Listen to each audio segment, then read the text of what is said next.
Take a look in my game face. Ain't no stopping me. You know I'm coming in first place.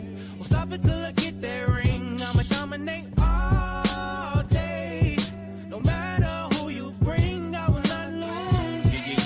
Yeah. I will not lose. I will not. Yo, what's up, everybody? Welcome to the first official episode of MMA Full Throttle with your host, Haristotle. That's yours truly, aka Harry Tags. You might have seen me on some of the live streams on Gritty Nights on Tuesdays at 9. Make sure to check those out as well. Follow at Black Gritty on all social media as well as on YouTube. Check us out on YouTube. The subscriptions really help. Make sure you like and share and all that good stuff. But anyway, to get into things, basically, I'm going to be recapping the weekend that was in MMA. We had a lot of stuff going on over this past weekend with the PFL, Professional Fighters League, and Bellator kind of getting their first cross-promotional, which is, weird to say on some level because the PFL owns Bellator now, but they're still kind of keeping them under separate kind of banners, at least for now, to have these kind of champ versus champ clashes that we saw over the weekend. I'll get into that a little bit. UFC Fight Night in Mexico City, headlined by Brandon Moreno versus Brandon Royval. That was a great card as well. I'll get into that. Implications from both of those cards, what to look forward to in terms of fighting, what's coming up next week, or I should say this coming Saturday for the UFC. They have another card, another fight night going on. But on top of that, or I should say before all that, there's some MMA, almost call it pop culture sort of buzz or drama, different other exciting kind of headlines from the weekend beyond just the fights themselves. So first and foremost, I'm going to get started with a headliner about someone that fought 2 weeks ago. So this is Ilia Topuria. He fought Alexander Volkanovski a couple weeks ago at UFC 298. Excuse me. And that was an awesome card. Extremely exciting. Prospects going into that. People wondering, can Topuria be the guy to finally beat Alexander Volkanovski at 145 pounds and take the title from the long-standing featherweight champion? If you go back to previous, streams, or a stream, I should say, before that fight night, or that pay-per-view, I should say, that's what I said it was going to happen. I definitely wasn't sure about Alexander Volkanovski losing, but in that stream, I said, I'm leaning Topuria. I know it's crazy to say because, again, when you see someone that's so dominant like Volk has been in his career, especially at that weight class, you got to see it to really believe it. But this guy Topuria was coming up in a way that was really exciting and really kind of scary if you're a Volk fan. And what we saw was exactly what a lot of us, kind of expected. Eventually, he got to him. He was getting touched up a little bit by Volk, and then just got a little bit closer, closed the distance, got his back up against the fence, and finished him with a crazy knockout, overhand right, kind of just put him right to sleep. Big deal. The buzz of that weekend has still kind of carried on 2 weeks later, as we see over the weekend. Ilia Topuria had the opportunity to do something in his home nation of Spain. He's a Georgian fighter. His family, his parents, I should say, are Georgian, from the country of Georgia. He has been raised and trains out of Spain. So he's a Spanish fighter. He's a Georgian fighter. He represents both countries and both flags very well in the UFC. And over the weekend, he had the opportunity. I'm going to share my screen real quick here. The opportunity to, do something with, I don't know what this stop screen thing is. Let me remove that. Anyway, Cool. Okay, that worked. All right. Sorry for that. Anyway, so we got this little crazy like Inception with all these windows. But basically, I want to show you guys. We can see here this headline, especially if you're on YouTube. Again, we appreciate all the listeners. On the podcast itself, the audio on Spotify. Anybody on Twitter and IG who might see these types of things. But please subscribe on YouTube at Black Gritty. But you see here on YouTube the video for UFC champ Ilia Topuria honored at Real Madrid game with special kickoff after winning title. So this picture here, Ilya's looking real happy, little smug smirk, classic kind of Ilia look. Looking fly. Got the refs behind him holding the UFC belt, looking nice and shiny and beautiful. And apparently this is something that I've kind of heard doesn't really happen a lot. Apparently there's not a lot of celebrities that Real Madrid is honoring in this way. It's not typical. And again, somebody that Ilia Topuria, who was coming up in this Conor McGregor, sort of style, talking trash, knocking people out, has the look, has the charisma. Um, People were even wondering, is this all real? I mean, like his following on social media has been pretty substantial for a while, even ahead of some of the champions like Alexander Volkanovski, who is a superstar in the UFC and does have his own kind of like outside of the UFC, personality with a cooking show and all these sorts of things. Ilya had more followers, and people were wondering, especially Volk was kind of before the fight poking fun at Ilya, saying, "We know he purchased those followers, he bought those followers," but I'm not so sure, and I wasn't so sure at the time, but I think this kind of confirms it. Other than the fact that Ilya's popularity has been kind of obvious, I should say, after the win, this is a stamp on that. When you are being honored by Real Madrid, one of the most popular soccer franchises, soccer being the most popular sport in the world. Um, that's a huge deal. So, I mean, there's at least, I don't know what the capacity of the stadium is, but I'm sure it's at least, 80,000, something like that. So he's got 80, possibly 100,000 people at the stadium watching him do the ceremony kickoff, cheering for him as their, national champion, the Spanish, man from the homeland, kind of, or lives out of the homeland, I should say, in Spain, and is now the UFC champion, the first Spanish UFC champion, did it in spectacular fashion. And as I mentioned, his kind of come up was very similar to Conor McGregor's, talking trash, knocking people out. Also 27 years old when they get the belt. They take it from a pound for pound all-time great who is dominating that division for years and no one thinks could ever really be touched.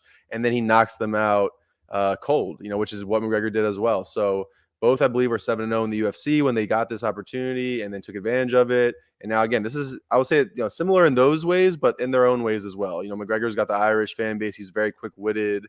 Ilya, English, not his first language. Definitely clever. Speak, he's clever in English, but I'm sure a little bit more clever in Spanish and, in Georgian. But I mean, look at this. Conor McGregor wasn't, there's no Real Madrid in Ireland. I mean, this is a huge, huge deal. And again, I'll play the video for you guys so you can check it out here if you're watching on YouTube. Audio is pretty quiet, but it's in Spanish anyway, so I couldn't translate it. But yeah, like just a great reception here. Looks like, I mean, he's excited, he's happy. Real Madrid players, refs shaking his hand. Sergio Ramos right here, who is no longer with Real Madrid. He's on the opposing team in this match, but he was the captain of Real Madrid for years, and he's one of the most popular, famous people, let alone athletes on earth. I mean, his social media following has got to be tens of millions, if not, hundreds of millions. And he's out there shaking Ilya's hand, representing Spain, and then we get to see him hand the belt to the referee, do the little kickoff, holds the pose at the end, gives a little salute, grabs the belt back. I mean, that's a big, big deal. So, as many fans as were at this game, watching it, there was even more fans, I'm sure, that were watching it on TV. So, I mean, again, Ilya just is blowing up. The buzz is incredible. I had to talk about that. I mean, I believe this happened on Sunday. So after, I'm recording this on Monday, the Monday after the Saturday fights of UFC, Mexico City, and the PFL fights. But anyway, had to start with that. Ilya is a superstar. It's beautiful to see. It's kind of sad. I think that some people, Alexander Volkanovski is one of them. Not every superstar starts out that way. Sometimes they have fans dislike them for the wrong reasons. Volk was disliked a little bit because he had taken the belt from a very beloved champ in Max Holloway, who's still a superstar in the UFC, which kind of helps me segue into this point. Sometimes you have to build a superstar in the UFC. Sometimes the UFC themselves kind of get in their own way or get in the fighter's way if they don't really love the personality of a fighter or the way that they do business, or their fights aren't super exciting or things like that. For any number of reasons, the UFC, Dana White can kind of, just operate, based on their own kind of priorities and own kind of style. But Volkanovski built his way up through his performances in the UFC, through his domination, through his ability to show his personality more and more through his fights, through his post-fight press conferences, interviews, his content. He does Cooking with Volk is a really cool kind of just light, fun content he does on social media. But basically, Volk became a superstar, and now it's one of those things where it's hard to watch a superstar, a beloved, fan favorite fighter, all-time great fighter, get knocked out the way he did, especially because a part of you is kind of like, damn, man, now the UFC, if you're a fan of MMA or the UFC in general, you're kind of like, man, did this fighter just now get knocked down? Is he no longer a superstar? Is this buzz going to no longer exist? But again, if a champion or a fighter is exciting enough in their fights, and if they're cool enough to the fans and just respectable enough as a person, the superstardom doesn't go away. And so I'm not really worried about that for Volk. The buzz will still be there for him.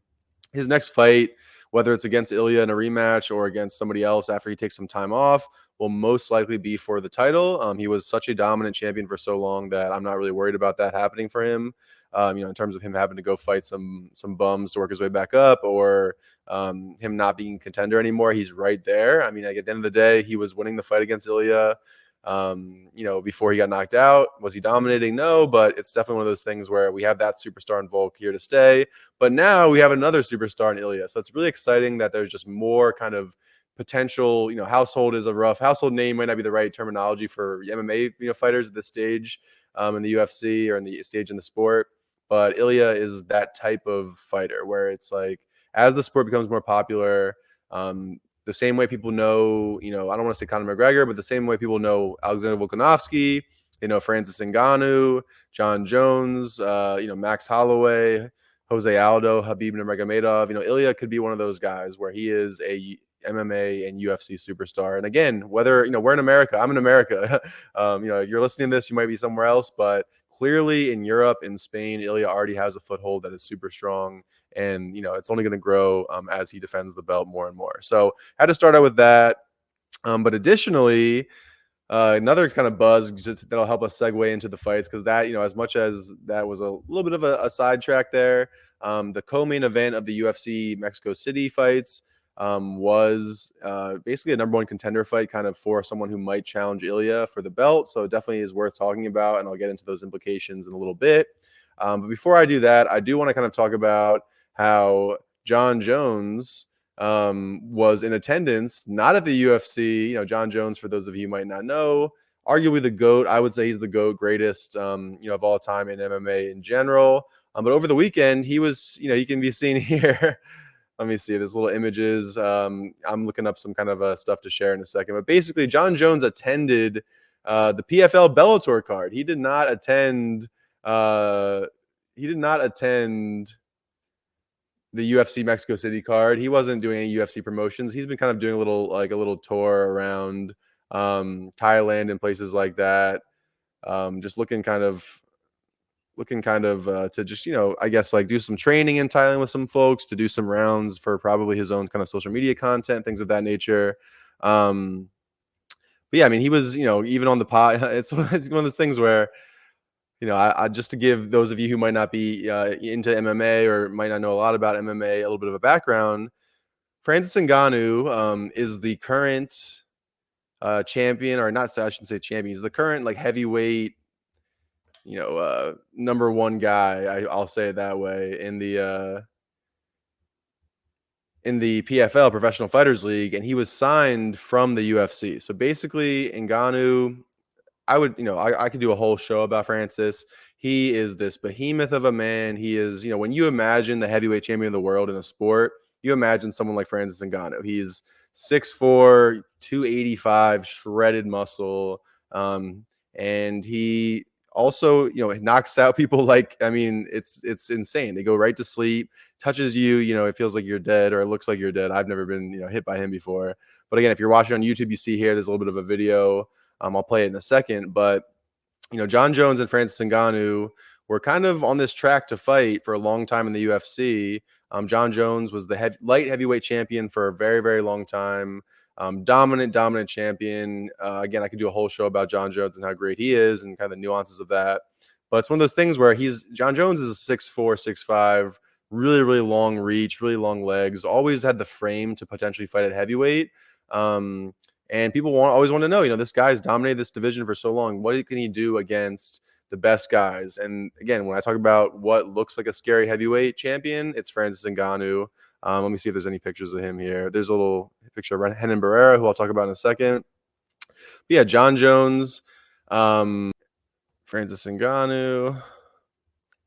Yeah, Jon Jones was at the event. Francis Ngannou was at the event as well. Mike Tyson was at the event. They were all kind of sitting near each other. There was a kind of funny, I think this might be the image here, if they show it. Yeah, this image right here. There you go. So we got this image of Jon Jones with Francis Ngannou and Mike Tyson at the PFL event. So at the end of the day, the UFC reigns supreme in Mexico City is a very big deal that they had a card there. It was headlined by Mexican fighters. But somehow, again, the UFC is the power. This type of thing happening for another promotion is not a threat, I would say, to anything with the UFC.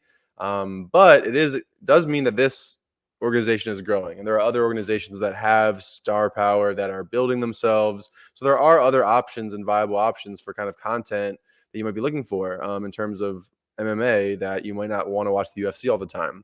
And I will say the UFC again, where they're not always putting on the most exciting cards. The pay-per-views are typically amazing. There's a lot of great fight nights, but sometimes they just don't try as hard with things that aren't as big of a deal. And this is a weekend that maybe they just weren't worried about it. I mean, there was definitely not a crossover. The PFL Bellator card happened like during the day, whereas the UFC event happened at night, so it wasn't really a huge deal. I mean, both are streamed on ESPN Plus. So I know that ESPN and Disney, they want to make sure that they're getting the maxed out returns from both situations. And this was a pay-per-view event for the PFL and Bellator. So definitely something that they didn't want the UFC to get in the way of. So, on some level, who knows exactly who's behind the scenes kind of making these coordinations or whatever. But ultimately, Jon Jones is out there at a PFL Bellator event being interviewed. Which is promoting the PFL and Bellator. I mean, that means that, oh wow, I could potentially see Jon Jones interviewed if I watch the PFL and Bellator. I could potentially see him walk up on Mike Tyson and Francis Ngannou and maybe hear something about that. Francis Ngannou, again, former UFC heavyweight champion. The fight that everyone in the world has wanted to see forever has been Jon Jones versus Francis Ngannou. Who's the real baddest man? I mean, Jon Jones has the skill set, has the experience, has the pedigree. Has the accolades. Ngannou has the pedigree as well, but much less experience, much less diverse in his skill set, but also bigger and stronger and more ferocious. And again, just that death touch when he fights people with the 4-ounce gloves. In MMA, the gloves are smaller than in boxing, so it doesn't not as much padding to protect you. But yeah, it's super exciting that this was happening at the PFL and Bellator. I will say on some level, this was as exciting as a lot of the fights. I mean, again, at the end of the day, the UFC has the highest quality fighters in the world. So this is one of those things that it's building the buzz. But the UFC, again, as I said, it's not really a threat. But even in these interviews, they're talking about John, would you want to fight Francis? Would you do cross promotion? I mean, these commentators know what they're doing. They know that they're asking John questions to kind of push John to say, yeah, we could maybe a cross promotional fight would be possible one day. When the UFC is probably sitting there like, yeah, we don't need the PFL. We don't want to do that. We don't want to give them money and give our fighter over to them to do anything like that. So again, this is just kind of hilarious because in the day, I mean, the UFC will be fine. And, maybe Dana White will be a little bit annoyed by this.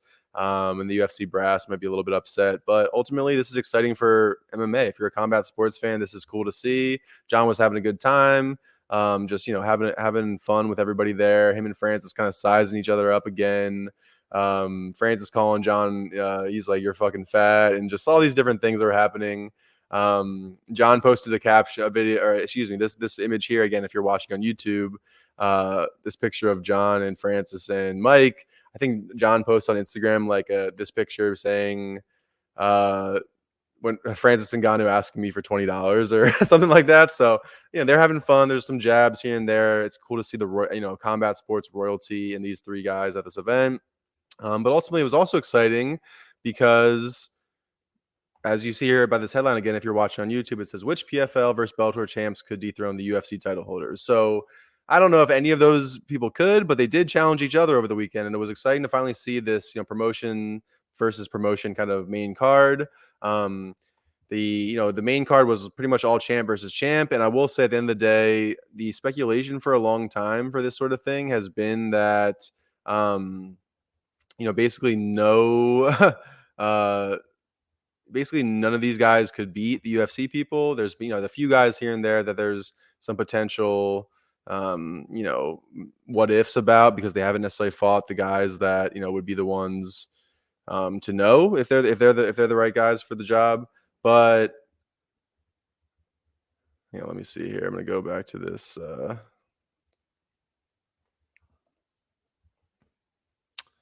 Bear with me for 1 sec. Yeah, but PFL v Bellator. You can see the results and things here. So yeah, basically, we'll never know. Again, a lot of these guys, if they'll beat a UFC champion, if they could, because the competition within their promotion is suspect at times. Sometimes there are, ex-UFC guys. There were several ex-UFC people on this card as well that'll come in when they're maybe a little bit later in their career, or maybe they just, had tried to push for a belt or a title run and just never got to that level. So typically, if ex-UFC fighters are losing in other promotions, it's not necessarily indicative of what would happen if the best fighters in the UFC fought the best fighters in that promotion. So in this case, I would say it's pretty similar in that sense. I would not say that the UFC fighters that were on this card are still the elite of the world, but clearly they're elite enough to kind of challenge or beat other fighters in other promotions. So basically looking at the card, this is kind of like a breakdown. Again, if you're watching on YouTube, the one non kind of champ versus champ fight that was on the Bellator or PFL versus Bellator main card was Yoel Romero, who's turning 47 years old soon, which is kind of insane, fighting Thiago Santos, who I'm just posting here kind of if you're watching on YouTube. Nice leg kicks from Yoel Romero. Both of these guys are absolute houses, ferocious, terrifying, explosive knockout artists. Both are in the UFC. Both kind of fought mostly at middleweight or light heavyweight, but mostly middleweight. And Thiago Santos is one of those guys that for a little while now he's kind of just been losing his luster. People are wondering, does he have the same? He fought Jon Jones for the light heavyweight belt, lost a split decision, which is Jon Jones' only split decision ever, and looks pretty good, but had some knee injuries in that fight. And just has not really looked the same since then. He used to just run at people, explode, and just throw absolute bombs in ways that felt like, maybe he could get countered, but more importantly, those guys should just get out of the way, right? Yoel Romero has fought for UFC belt a few times before at middleweight. Nasty knockouts over ex-champions like Luke Rockhold, things of that nature. And he won the fight. He won the fight by unanimous decision against Thiago Santos. So I think at the end of the day, both guys are a little bit washed, but still, competitive and, high-level fighters. No longer in the UFC. But again, Yoel Romero, I mean, he's freaking 47 years old, almost 50 years old, looking like an absolute tank, still explosive, still elite, still athletic. Former Cuban Olympic bronze medalist, I believe, or silver medalist in the Olympics and wrestling back in the day. So again, freak athlete, freak pedigree. It was exciting to see. He's a fan favorite too. It was exciting to see him fight. But beyond that, the champ versus champ fights. Actually, no, there was one other non-title fight. This was AJ McKee versus Clay Collard. So AJ McKee versus Clay Collard. Let's see if they'll show it. They don't show the whole thing here, but basically, Clay Collard is somebody that has also beaten former UFC fighters in the Professional Fighters League. Good striker, good boxing. Somebody that I was excited to see fight AJ McKee. AJ McKee is someone who's a former champion in Bellator, young fighter, trains with some really high-level guys, UFC guys. And he's one of those guys that you wonder, like, how good would he be in the UFC? And I think Clay Collard too. I don't want to take it away from Clay Collard too much because, AJ McKee does seem like he's legit. But again, when you fight someone that still is not going to have that full, UFC type of luster in AJ McKee because he hasn't beaten UFC guys yet, he destroys essentially Clay Collard in 70 seconds, gets a I believe it was an armbar in 70 seconds into the first round. Again, that puts a lot of plausible deniability on Clay Collard's name and his abilities. But again, I still think he's someone that, I'd like to see continue. Not super old or anything like that. Build his way up, see what he can do as he fights more. But AJ McKee got it done. So again, Bellator, that's 2-0 to start the main card. Bellator being the Professional Fighters League. Going into this card, most people would have probably said that Bellator was the better division with better promotion with better fighters. So not super surprising. But yeah, we see AJ McKee got that win. I'd like to see him maybe challenge one of the Nurmagomedovs. Usman Nurmagomedov is the champion at 155 pounds in Bellator. So I think AJ McKee, it's time for him to fight Usman and see what's good. Usman is legit. He's probably the one like Bellator champ that I think, could maybe beat guys. It could definitely beat guys in the UFC. Would he be the champion in the UFC? I'm not sure, but it could definitely beat guys in the UFC. Moving down the list, kind of here, Aaron Pico, Henry Corrales. That was an exciting fight too. That was not on the main card. Aaron Pico won that fight. He's actually Professional Fighters League. So main card fighters, it was mostly Bellator that won. Aaron Pico is like a former Golden Gloves boxing fighter, former high level wrestler. So he's got that crazy background. He was coming up pretty quick back in the day. Had some disgusting knockouts of guys. Got pushed a little bit too quickly. Had some losses. Since then, he's been really kind of putting it all together. That's a big thing in MMA. It's one thing to have the skill sets, but how well do you kind of fuse it all together? How well do you mix the martial arts, for just to say it that way. But so that was exciting. He got that win. Another card to mention, Biagio Ali Walsh, who's a grandson of Muhammad Ali, got his pro debut. So he's had a few amateur fights with Professional Fighters League, had his pro debut here, and basically won against a young guy, 19-year-old. But he outstruck him. His striking looks good. Looks like he's got some genetics from Muhammad swinging down his way, and he's punches guys in the face pretty well. But again, you want to see someone develop a little bit more. And I guess the last kind of non-main card to touch on would be Claressa Shields, who got her, I believe, was her second mixed martial arts win over the weekend in a split decision, close fight. Claressa Shields, arguably the GOAT, greatest woman of all time in terms of boxing. I think she's up there. I mean, for me, it's either her or Irish Katie Taylor. But yeah, Claressa's a beast. She's only 28, and she's someone that you got to give a ton of credit for even trying to do MMA, which she's had a few fights in now with the Professional Fighters League. So they're building her up slowly. Her hand speed and everything like that looks good in these fights. Definitely just, it's one of those things where, if you were challenging people to punch each other on skateboards, right? And one person was a boxer, one person was a skater. I'm sure the boxer would look like they were throwing punches well, but they might look a little bit wobbly on the skateboard, right? And the skater will look comfortable at home, moving, maybe not throwing the most perfect punches and things like that, but they'll probably look more balanced on the skateboard. So I think Claressa, she looks great in terms of her striking, as I said, with that particular skill set, with the hands, but she's not necessarily like fluid in her movement of mixing the martial arts or understanding how to deal with like grappling or things like that. So that's why she's had some close. I think she had a close loss in one of her fights. Now she's had a couple close wins, and that's just how it's going to be. And at the end of the day, just shout out to her for even doing it, man. It doesn't even matter if she becomes like a great mixed martial artist. Like she said recently in some interview, these other girls aren't doing it, and they probably wouldn't. And I think a lot of them would not. I do agree with that. So Claressa's a beast, and it's cool to see her kind of continue her journey. And then, yeah, that's getting a little bit further down into the prelim stuff. But yeah, the main card was very exciting. Basically, we had champ versus champ, as I said, Bellator versus Professional Fighters League. Let me get a little list here. Bellator versus PFL results, so we can just kind of go through it. Yeah, so if you're, again, watching on YouTube here, man, look at this. This picture is crazy. So this was of the heavyweight fight. This is Renan Ferreira, versus Ryan Bader. So, Renan Ferreira, Brazilian, 6'8", which is absolutely gigantic. I mean, like, as I said, the heavyweight champs of Jon Jones and Francis Ngannou are both like 6'4", 6'5", and they have reach advantages over everybody. I still think Jon Jones might have a longer reach than Renan Ferreira, actually, which is crazy. But I'll touch on that a little bit more later, maybe. But yeah, Ryan Bader, former UFC guy, he was undefeated in the UFC until he fought Jon Jones and got his ass whooped. But Ryan Bader, he's older now, and I think that he's been older in the sense that he challenged the top guys in the world really competitively. Not necessarily, but he's been the champ at heavyweight and at light heavyweight in Bellator, and he's held those. I'd say he's held at least one of those titles for many years now. So he's been double champ before. He's lost the belt.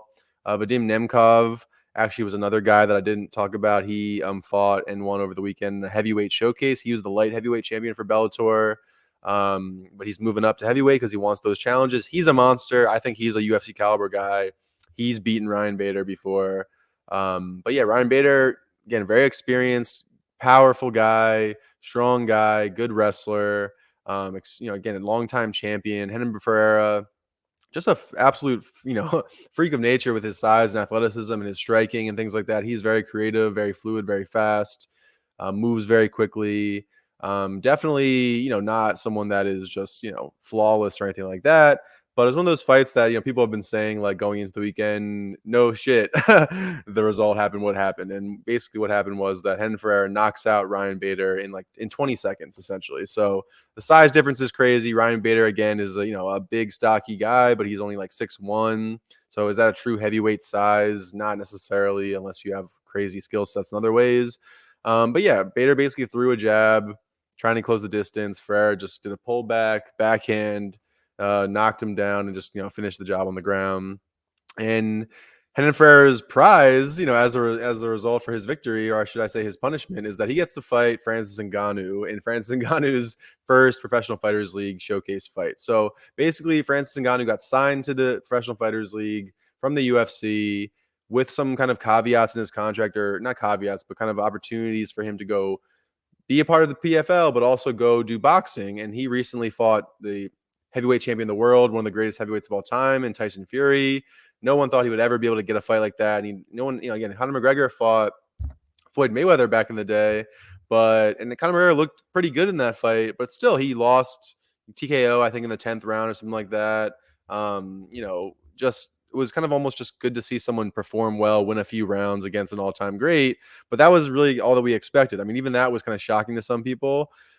Francis Ngannou arguably beat Tyson Fury. And do I think Tyson Fury fully took the fight seriously? No. Do I think Tyson did win, or do I think it was a robbery? I think Tyson won the fight. I really do, by a round or so. Honestly, I've said when I'm watching the fight, I thought Tyson won maybe between 3 or 1 or 0 more rounds than Ngannou. So the range would have been like 3 rounds ahead or a tie. And that is exactly what the judges that night decided. I believe the 3 different kind of scorecards were within that range. So, but anyway, that's just to say Francis Ngannou is proven out here, at 37 years old or however old he is now, he's getting up there, that he can box the best boxers at his weight class in the world, look good, knock them down, which he did to Tyson Fury, hurt him. And he's already proven that he's, the elite of the elite all time, even in MMA. So at the end of the day, yes, this guy's going to have a height advantage over Francis, a son of a size advantage. He's very well built and athletic, but Francis is another level of musculature, another level of just ferocity and power. And now his boxing skill set's going to become that much more impressive. His hands are going to be that much better in the cage when he gets in there.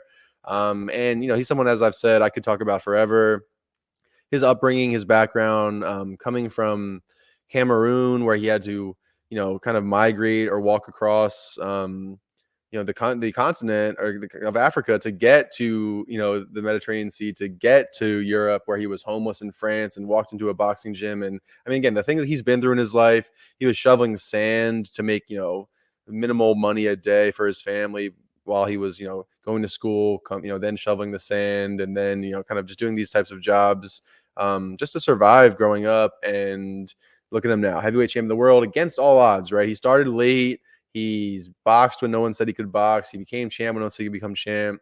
So again, Francis Ngannou, really awesome story, awesome guy that I think that, we're all excited to see fight in MMA again. But this is his challenger. His next challenger is Renan Ferreira. So Renan Ferreira, Ryan Bader, that was kind of interesting, but not super surprising in terms of the results there. And then looking at the other results here. So this is no more pictures, I should say, on this on this screen if you're looking on YouTube. But yeah, Renan Ferreira, TKO, round 1, 21 seconds, the official time. Johnny Eblen defeated Impa Kasanganay via split decision.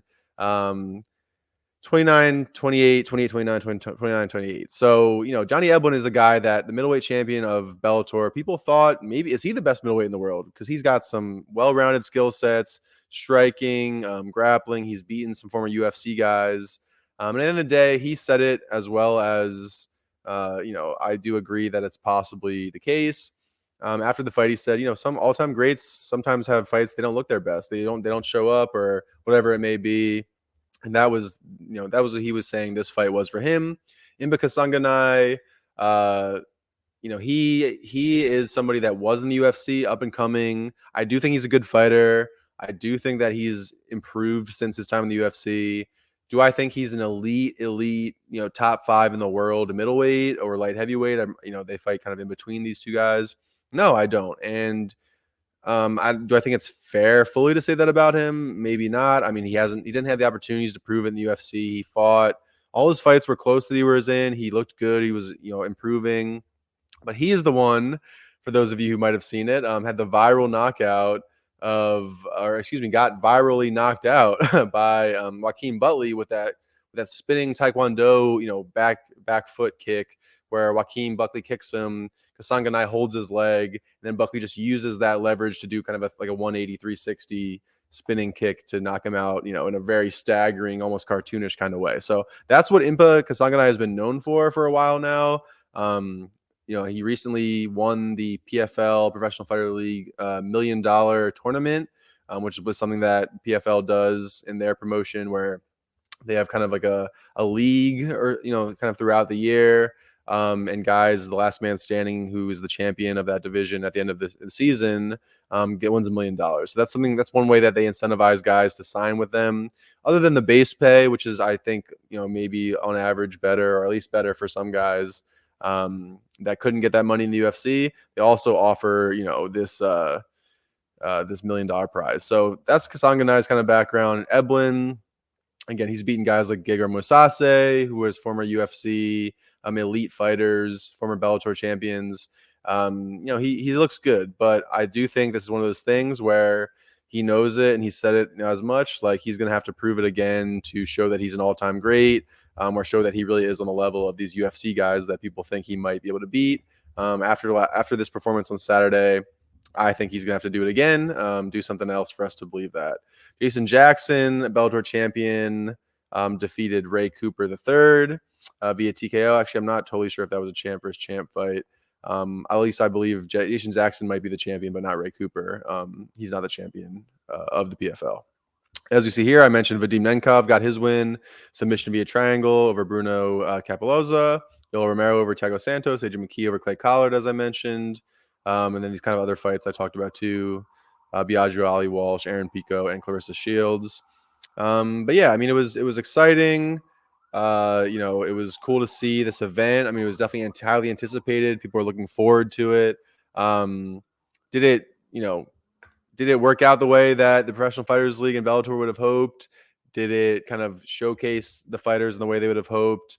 More or less, I'll say yes. I mean, I think they go into any of these cards with these other promotions, the possibilities of like their big time super favorite stars. Let's say they have some up and coming guy they want to build up in a fight that's a minus 3,000 favorite. Sometimes those guys lose in the Bellator and the PFL cards. So it's just like one of those things where they're used to it. They're used to kind of like, setting things up to be, awesome and exciting. Excuse me. And then just to have things go weird, and not be exactly what they hope for. So in this case, I'll say if you combine the buzz of Jon Jones, the buzz of Francis Ngannou, Mike Tyson, you got Ali Walsh, and Ali on the card, you got Claressa Shields on the card, and then the champ versus champ, Bellator promotion versus promotion, finally they're meeting and seeing who's best. It was definitely cool to see overall. And again, when you cap it off with Renan Ferreira, who I should mention is the only Professional Fighters League champion to win out of all the champions, which again, he's got a lot of size over Ryan Bader. Him winning in 20 seconds, him again, kind of similar to Francis, having the look of a heavyweight champion, being that size, being that explosive, looking like a guy that big shouldn't move that way. And why, again, scary to see. Having him kind of cap off the night and win the belt and be the guy that's going to go on to fight Francis Ngannou, because Ryan Bader would have been that guy if he had won, which would have been, no one wants to see that. That would have been over in a second. I think Bader would have maybe tried to avoid even having that fight, to be honest, on some level. But now Renan Ferreira gets to fight him. I think there's a guaranteed $1 million or $2 million purse for him for fighting Francis. So in my eyes, he's gonna, get that money to get knocked out. So, well, I'll touch on that whenever that fight happens. But yeah, that's basically the recap I gave for PFL and Bellator over the weekend, kind of the extracurriculars surrounding it as well. But kind of going back forward, we're gonna look ahead at the UFC. So the UFC has way more cards and events than Bellator and the PFL do. Typically, the UFC, they go on these runs where maybe they'll have a few weeks off here and there. But as I've mentioned on some live streams, they're on like an 11-week run right now. I think this is week 2 or 3 of that 11-week run. So got another fight night coming up next week. The fight night this past weekend, though, before I get into next week, was UFC Fight Night Mexico City. Again, very, very exciting to think about that. Mexico City, is a hub of just culture and fighting in general. Boxing has been a big a sport in Mexico for a long time, but ultimately the UFC has a lot of Mexican champions. They definitely have been kind of questioned at times for not doing this card earlier. Brandon Moreno used to be the champion in the flyweight division. If you're seeing here on YouTube, I kind of got some highlights up here where they're showing Moreno landing a nice overhand against Brandon Royval, who took the fight on a little bit of short notice. Brandon Moreno, both of these guys, their last fight was actually against the champion Alexander Pantoja, who is a Brazilian, and Pantoja is 5-0 against these guys. He's beaten Moreno 3 times. One of them was amateur. Royval twice. But I will say, like, in this lower weight class, guys rematch a lot more because there's not quite as much talent, I would say. Or at least the talent has been building over time, but also they deserve it. Like, these fights are wars. I mean, they are very close fights. They're beating the shit out of each other, or they're just throwing, similar amounts of techniques at each other. We can see here, both these guys are named Brandon. So when they announced the winner, Brandon Royval, who's, on the right side of the screen, the taller guy with the goatee, he kind of reacts like, what the fuck? Like, because I guess he forgot that could be a possibility. Or he just assumed like he was going to lose because split decision. They're in Mexico City. Brandon Moreno is the Mexican fighter. Brandon Moreno is a superstar as well in the UFC.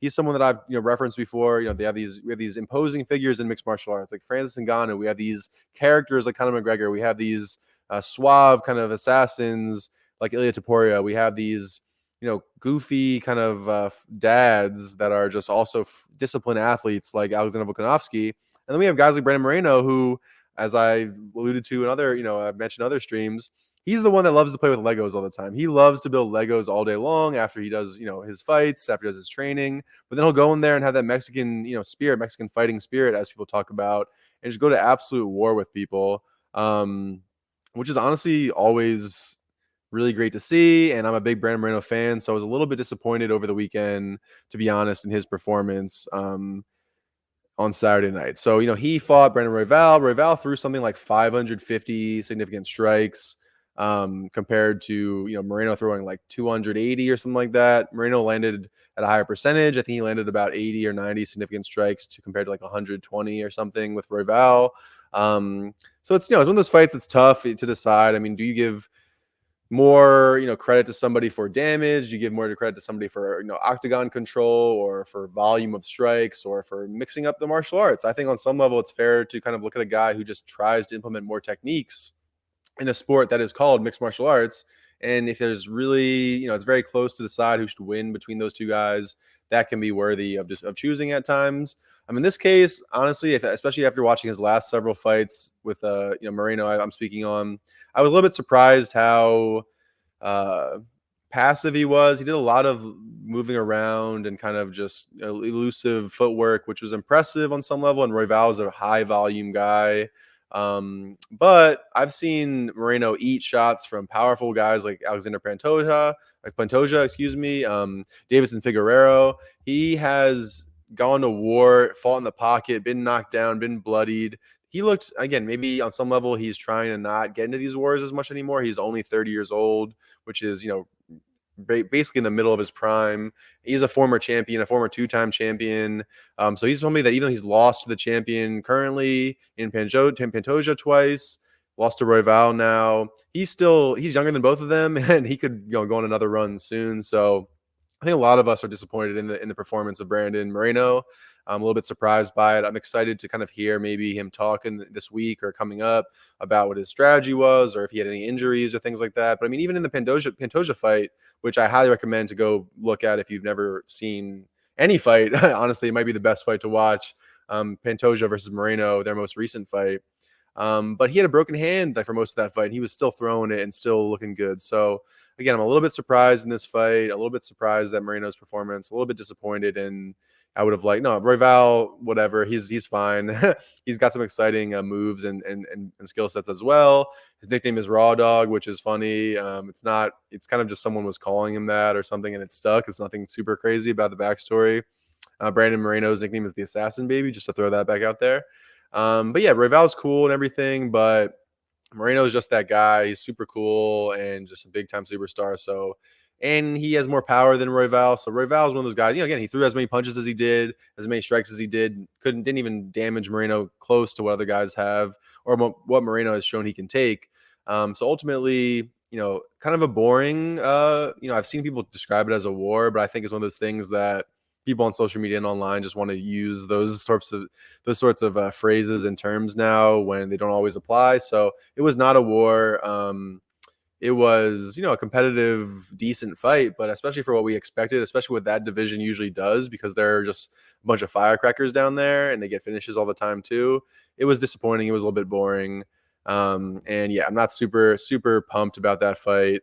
And basically, the winner of that fight is the guy who people thought would fight Pantoja now for the belt. Moreno was originally scheduled to fight a different fighter. Off the top of my head, I'm forgetting the name. Look at the UFC rankings real quick. But yeah, I mean, he was supposed to fight a different guy. Where is he? I believe his name is Ali something. Where is he at? Excuse me, Amir Albazi. So Amir Albazi was supposed to fight Brandon Moreno. If winner of that would have definitely fought, because again, Pantoja and Moreno, it was a very close fight, very close decision. I do think Pantoja edged him, but I could have seen Moreno getting the decision that night. So for him to kind of bounce back against a number 2 contender in Albazi, if he got the win and he fought Pantoja again, no one would have been upset about that. Pantoja fought Royval in between, so it would have been fine.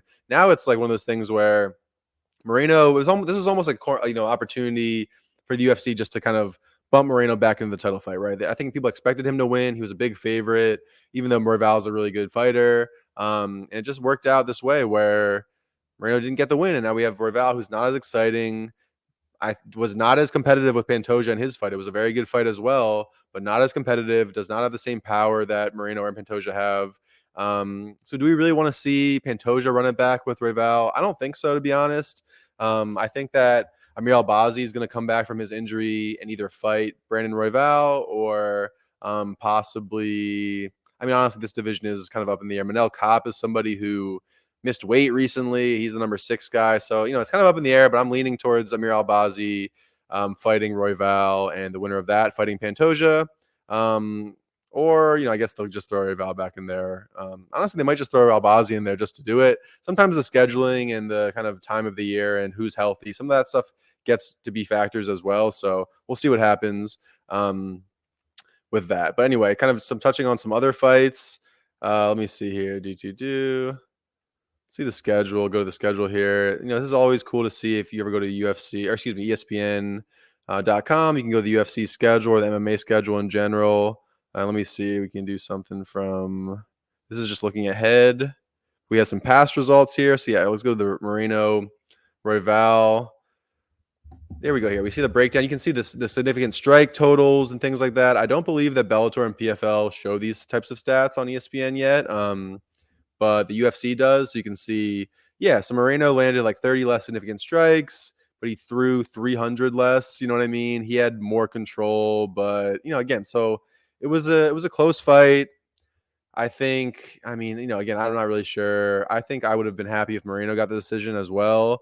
But I do think he won the first 2 rounds, then kind of took his foot off the gas, and it was a little bit confusing. This other very exciting fight, which was also a 5-round fight. So the UFC in the past used to only do main event or championship fights as 5 rounds. Now they're doing more co-main events that are not championship fights as 5 rounds because that's important, right? 2 extra rounds, especially if it's a big fight with big implications and guys are potentially going to be number 1 contenders or go get title shots afterwards. You want to make sure that they are, getting the full opportunity to showcase their skill sets and that it's not, just kind of 3 rounds is just not enough time, right, to really see a guy build their full skill set or see, who can really overcome the other and what they're doing and their game plan. So this was 5 rounds. It did not need to go the distance, and went maybe how some of us thought it might go. So basically, Yair Rodriguez, he has challenged. He's the former interim champion of the featherweight division, which is what Ilia Topuria is now champion of. He lost the belt trying to unify it to Alexander Volkanovski. He's a flashy and beautiful striker to watch. Yair is a fan favorite. His mentality is great. His skill set and striking is incredible. He throws kicks crazy. He's got maybe the best knockout of all time.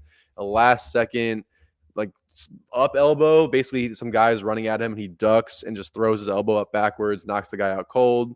Really, really amazing fighter who's been looking better and better in all of his fights against Brian Ortega, someone who these guys, this is a rematch actually. The last time Ortega fought was against Yair. Yair was winning the fight. Ortega had gotten to the ground. That's where Ortega wants. He's a grappler. He's a jiu-jitsu guy. And Ortega's arm kind of popped out due to Yair doing something. He was kind of holding his arm a certain way, but it was a little bit of a fluky accident. And one of those things where Ortega has gotten his ass kicked in fights and just he's a zombie mode, walks forward and wins. So not really something you can look back and be like, yeah, Yair was definitely going to win that. We don't really know. So it's good that they did this rematch. And this kind of went in a lot of ways, as I said, how we might have expected. So I think those of us who are fans of Yair or just watch him in general know that he puts himself in some dangerous positions at times with his kind of flashy moves and kicks and spinning techniques. It can leave him vulnerable to be taken down. And when he gets taken down, he doesn't really get back up, very well.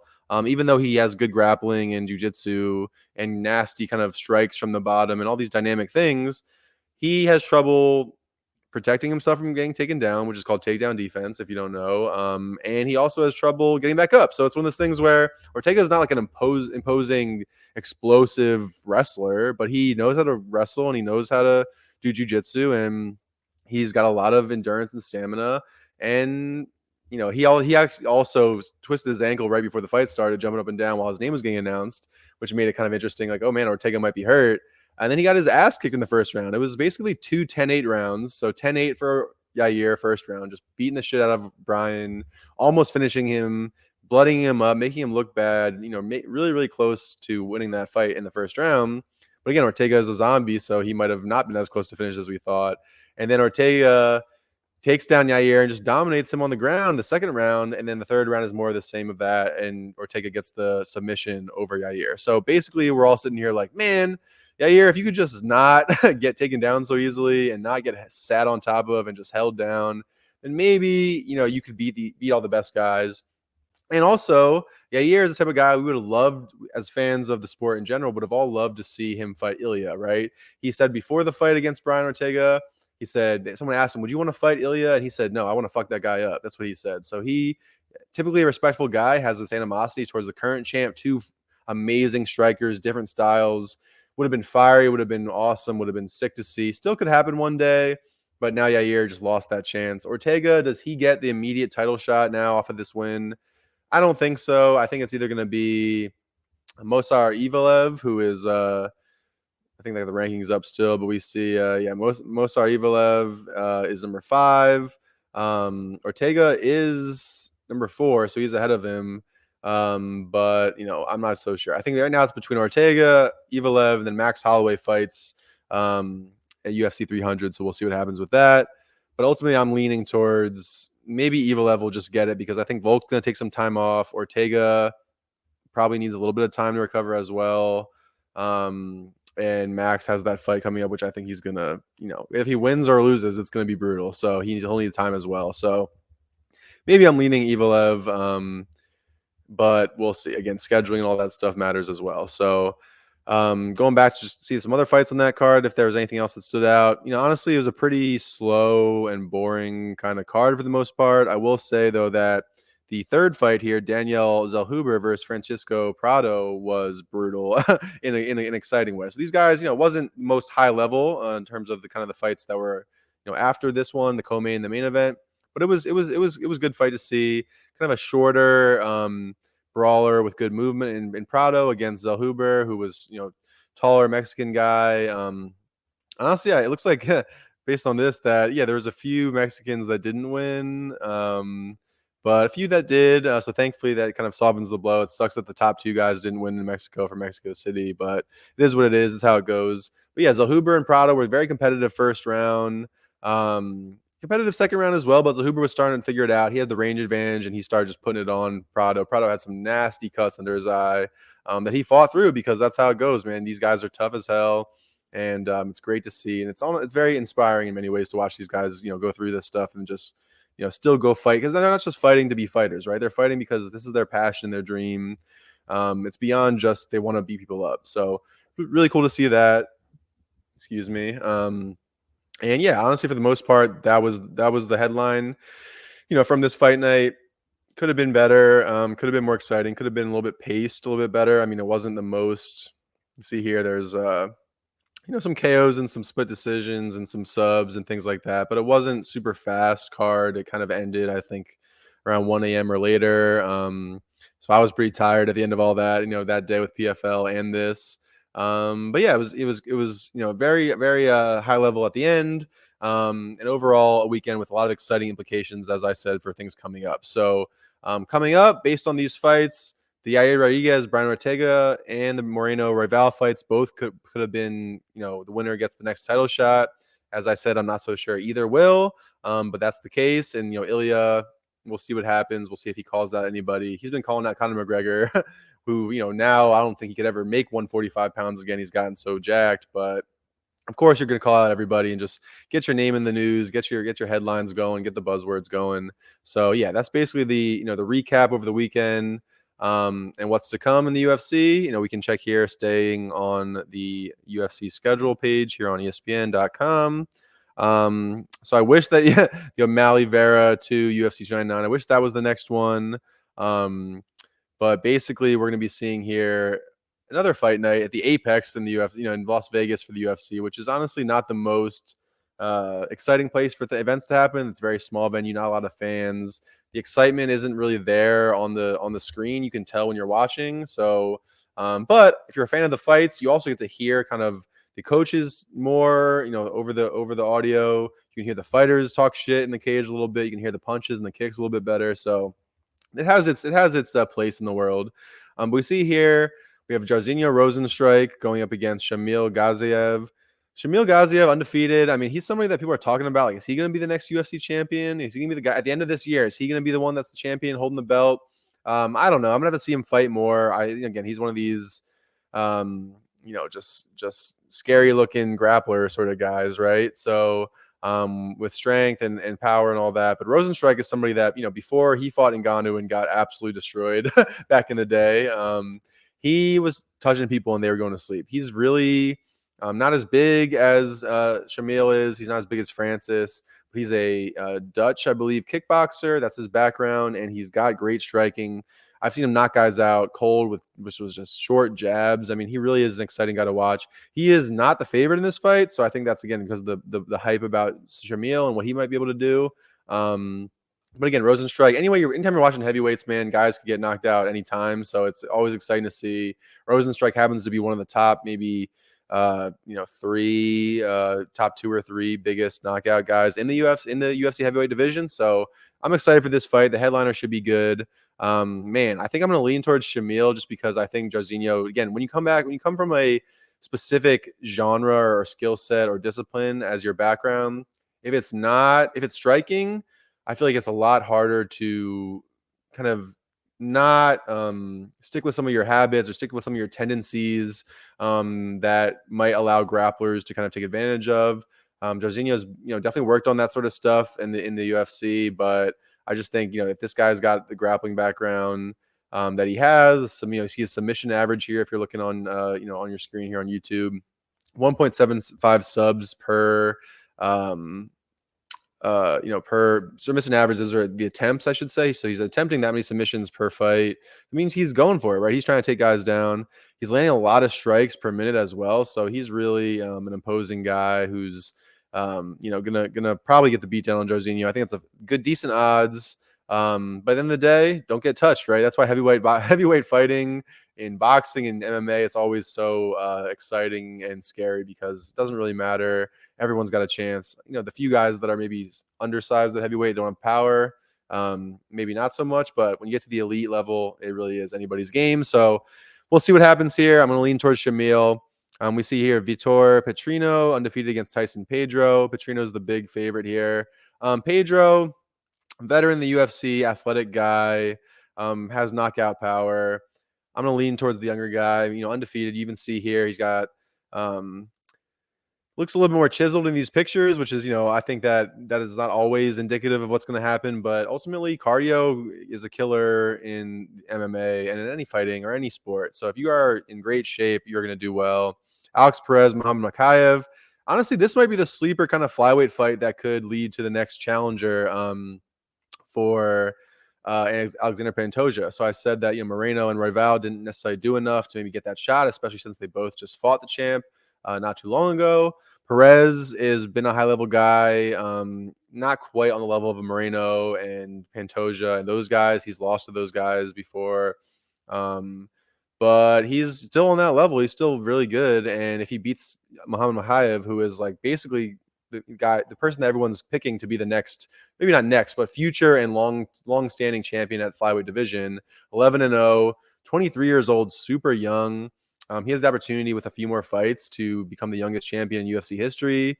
I believe Jon Jones was about 26 maybe when he became champion, or 25. So Makayev's a big deal. I don't necessarily think if Perez gets the win, that it almost is one of those things where it's like, well, Makayev has fought some good guys, but he hasn't proven that he can dominate the best guys.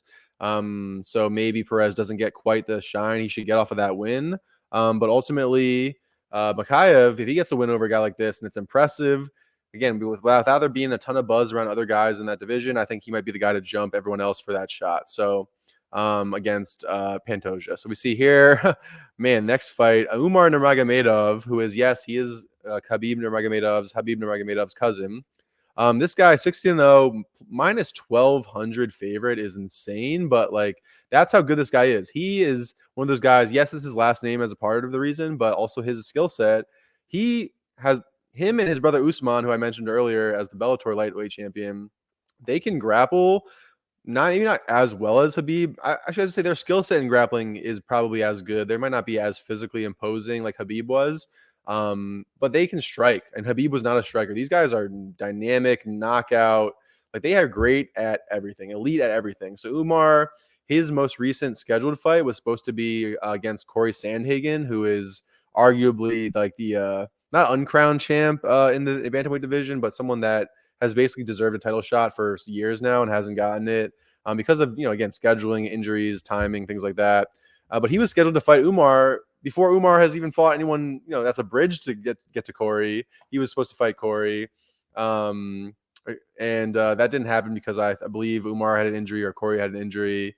And then Corey got an injury after his next fight. So it's all been up in the air. And basically no one wants to fight Umar. He's not ranked very high.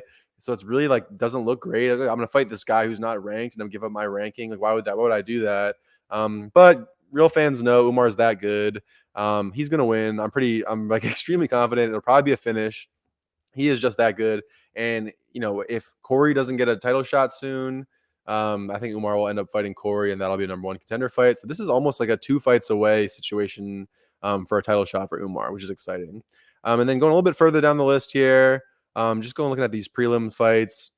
There's some solid prelim fights. I will say Joel Alvarez, Ludovic Klein should be interesting. Eric Anders, former Alabama linebacker when they were national champions back in the day, pretty interesting.